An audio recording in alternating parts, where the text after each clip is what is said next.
Control, तीन बात बोले थे ना, अक्वायरर, बिजनेस और कंट्रोल।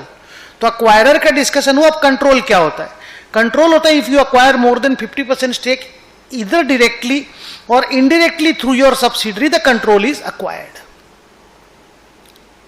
आप खुद खरीद लीजिए स्टेक या अपनी सब्सिडरी के थ्रू से मोर देन 50% स्टेक करा लीजिए, कंट्रोल मान लीजिए। इवन ये भी चलेगा कि आप 40% खरीद लीजिए, अपनी सब्सिडरी को बोलिए वो 20 खरीद लेगा, तो भी 40 और 20 60 हो जाएगा, तो कंट्रोल मान लिया जाएगा। दूसरा कि if the acquirer has the power over the acquiree and the acquirer is exposed to variable returns and it has the ability to use that power to affect those variable returns, we may conclude that the control exists.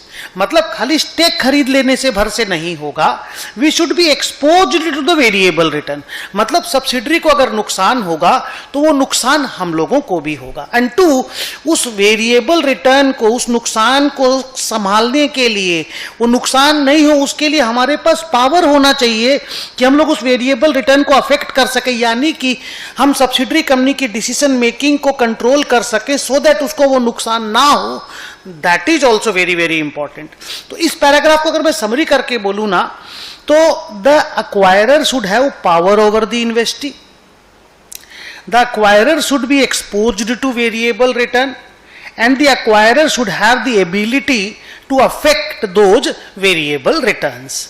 तब जाकर के माना जाएगा कि acquirer के पास control है over अक्वायरी।